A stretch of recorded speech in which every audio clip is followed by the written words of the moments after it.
काय महावीर्ये चंद्रादित्य विमर्दनम सिंहिका गर्भ संभूतम तम राहु परिणाम्यहम। नमस्कार, कुमार एस्ट्रो साइंस में आपका स्वागत है मेरे एक नए वीडियो के साथ। आज के इस वीडियो में हम बात करेंगे मीन लगन के लिए राहु ग्रह के राशि परिवर्तन के फल और उपाय के विषय में।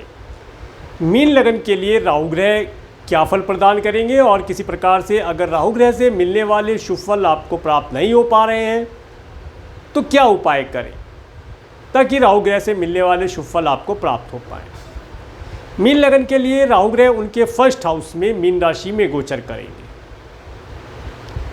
और यहाँ पर राहु का जो गोचर है ये आपको सभी प्रकार से कूटनीतिक ज्ञ बनाता है। आपके मन मस्तिष्क के अंदर सभी प्रकार के सच झूठ को सच करने की काबिलियत ये देता है। इसके साथ साथ ये जो यहाँ पर राहु ग्रह जब आएंगे तो ये राहु ग्रह आपको सर मस्तक से रिलेटेड एक जिसे भ्रम कहते हैं उसके अंदर भी ले जा सकते हैं कि डर जैसी स्थिति कि जैसे भूत है नहीं परंतु भूत होने का एहसास होता हो, ऐसी स्थिति यहाँ पर ये बना सकते हैं। इसके साथ साथ राहु ग्रह का यहाँ पर गोचर आपको एक पितृदोष का निर्माण करता है, पितृ ऋण का निर्माण करता है। इस समय अवधि में आपको आपके पितरों की भी ब्लेसिंग कम प्राप्त होगी। अगर ब्लेसिंग प्राप्त करना चाहते हैं तो पितृ ऋण का उपाय करें। अपने बर्थ चार्ट को चेक कराएं, कहीं आपके बर्थ चार्ट में तो कोई पितृ ऋण नहीं बना, अगर बना है तो इस समय पर वो एक्टिव होगा। उसका उपाय किस समय अगर कर दिया जाए तो पितृ ऋण से आप मुक्त हो सकते हैं। हर चीज़ को करने का, हर कार्य को करने का एक समय होता है। अगर उस समय अवधि पर कार्य को किया जाए तो उसका रिजल्ट जल्दी आ जाता है।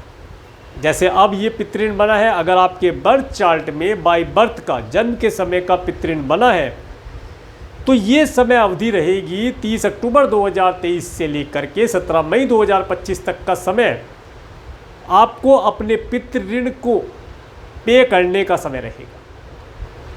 आप अपने पितरों के लिए कुछ भी इस समय में दान पुण्य पूजा पाठ इत्यादि उनके लिए अवश्य करें।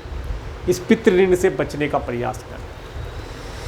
इसके साथ साथ ये समय अवधि आपको एक जादुई प्रभाव देगी। आपके अंदर एक जादू जिसे कहते हैं मैजिशियन की कला आपके पास होगी। आप अपने सभी कार्यों के अंदर कूटनीति भरे कार्यों से अपने कार्यों को पूर्ण करा पाएंगे।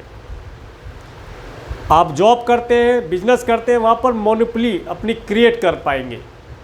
अपने तरीके से मार्केट को हैंडल करेंगे, अपने तरीके से जॉब के अंदर कार्य करके लाभ प्राप्त करेंगे।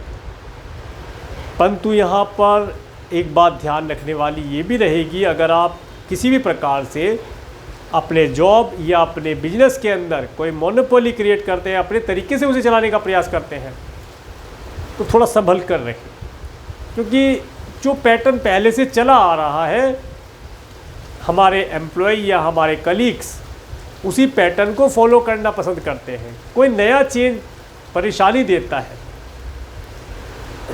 इसलिए जो भी आप पैटर्न चेंज करें उसके लिए काफ़ी सोच समझकर गहराई से निर्णय लेकर के कार्य करेंगे तो लाभ प्राप्त होगा। इस समय में नज़र दोष इत्यादि से बचकर रहने का प्रयास किया जाए, क्योंकि नज़र दोष भी काफ़ी लगेगा। मन मस्तिष्क भ्रमित भी रह सकता है। कार्य करना कुछ था, कर कुछ दिया, बाद में पता चलता है ये तो कार्य कल करना था, आज ही कर दिया, आज वाला कल करेंगे।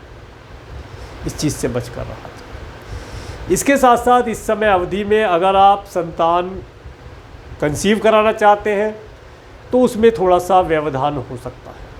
अपने बर्थ चार्ट को एनालिसिस करा करके ही संतान कंसीव कराएं तो जाकर के एक अच्छी संतान प्राप्ति के योग प्राप्त होंगे। इसके साथ साथ अगर इस समय में आप किसी से प्यार करते हैं तो या रिलेशन बनाते हैं तो वह रिलेशन कोई ज़्यादा शुभ फलदायी नहीं होगा, वह आपको परेशानी या दुख देने वाला होगा। इन द एंड शुरू में अच्छा लगेगा परंतु एंड में जा कर के वो दुख देने वाला होगा, परेशानी देगा। अगर आप स्टूडेंट हैं, कोई सब्जेक्ट चूज़ करते हैं अपने भविष्य के लिए, अपने करियर ऑक्यूपेशन को सोच करके, तो इस समय में या कोई इंस्टीट्यूट आप या कॉलेज कोचिंग इत्यादि ज्वाइन करते हैं तो अपने बर्थ चार्ट का विश्लेषण अवश्य कराएं, अवश्य कराएं। काफ़ी संभावना बनेगी कि इस समय में आप कोई गलत सब्जेक्ट जो आपके बर्थ चार्ट से अगेंस्ट है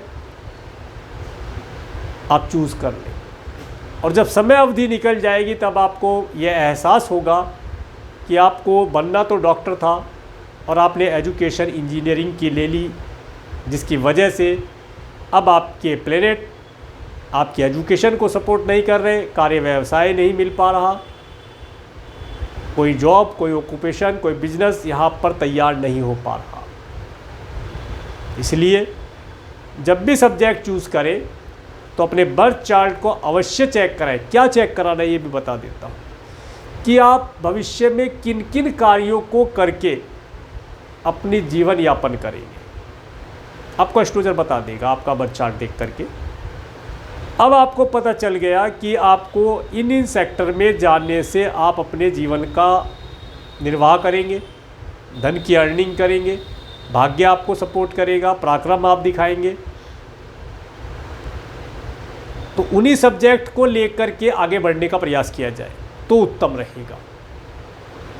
अदरवाइज गलत सब्जेक्ट चूज़ कर लेने पर फिर आगे जाकर करियर में प्रॉब्लम हो सकती है, उसका ध्यान रखा जाए। इसके साथ साथ क्रिएशन से रिलेटेड कार्य करते हैं तो उसके अंदर जो धन का लेन देन होता है, कार्य तो अच्छा चलेगा परंतु जो लेन देन है पैसों का, उसके लिए थोड़ा ध्यान रखा जाए। आपके जो भी कस्टमर कहें या क्लाइंट्स हैं उनसे धन के लिए समय पर बात कर ली जाए तो अच्छा रहेगा। इस समय अवधि में आप देखेंगे कि आपका जो स्पाउस है वह कई प्रकार के कन्फ्यूजन क्रिएट कर रहा है, वो खुद कंफ्यूज है। इस समय अवधि में आपको उसे मार्गदर्शन देना चाहिए, या आपका बिजनेस पार्टनर है। इस समय में एक तो मीटिंग कम से कम करें, और जो भी मीटिंग करें तो उसमें उसे सही मार्गदर्शन देने का प्रयास किया जाए, लाभ प्राप्त होगा। वैवाहिक जीवन के अंदर बैलेंस बनाकर चलने का प्रयास किया जाए तो जाकर के अच्छे वैवाहिक जीवन का सुख प्राप्त होता दिखाई देता है। अदरवाइज वैवाहिक जीवन में भी विच्छेदन होने जैसी स्थिति यहाँ क्रिएट होती दिखाई देती है। इस समय अवधि में आपको कई प्रकार से टूर ट्रैवल करने का सुख प्राप्त होगा। आप कुछ धार्मिक यात्राएं करेंगे, लॉन्ग डिस्टेंस की ट्रैवल करेंगे, फ़ॉरेन जाना चाहते हैं, फ़ॉरेन जाने की अपॉर्चुनिटी आपको मिलेगी, जा पाएंगे। फ़ॉरेन लैंड पर रहने वाले लोगों से भी लाभ प्राप्त करेंगे, धन लाभ हो, कम्युनिकेशन करें उनसे, कोई व्यापार उनके साथ जोड़ा जाए या जॉब की जाए, उनका लाभ प्राप्त होगा। परंतु इस समय में यात्राएं अगर आप करते हैं तो यात्राएं परेशानी देने वाली होंगी, ऑब्स्टेकल भरी होंगी, कुछ अधिक खर्चे करने वाली होंगी। इस तरह की यात्राएं आपकी रहेंगी। अपने सामान का, कीमती सामान, लगेज इत्यादि को केयरफुल रख करके यात्रा करें तो लाभ प्राप्त होगा। इसके साथ साथ ये जो समय रहेगा, ये समय आपको एक लॉन्ग डिस्टेंस की धार्मिक ट्रैवल भी कराएगा, परंतु उसमें भी व्यवधान देगा, ये आपको धार्मिक नहीं रहने देगा।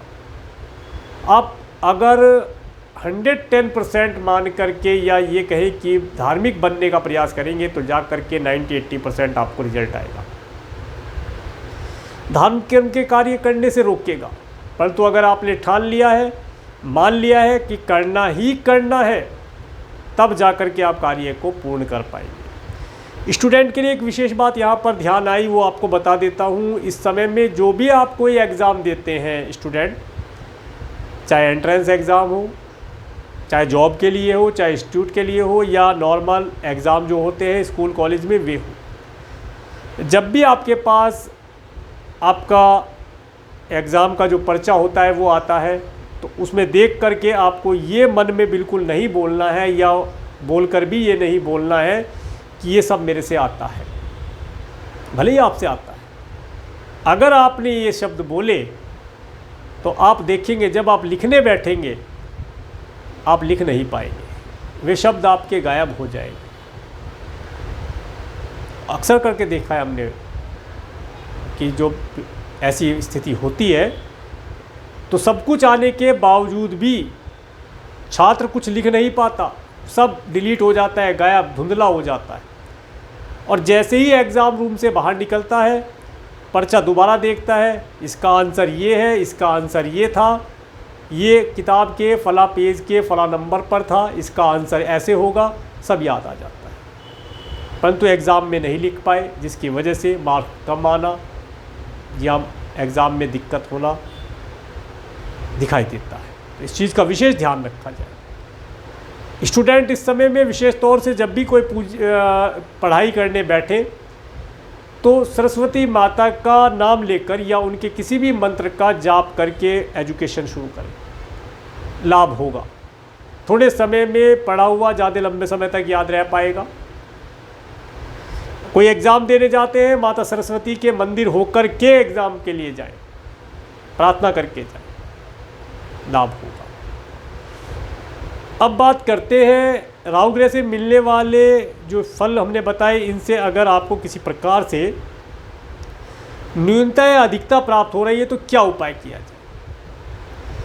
इस समय अवधि में आपको विशेष तौर से हनुमान मंदिर प्रतिदिन जाना चाहिए और हनुमान चालीसा का अगर पाठ कर सकते हैं तो अति उत्तम है। मंदिर में बैठकर या खड़े होकर हनुमान चालीसा का पाठ करें।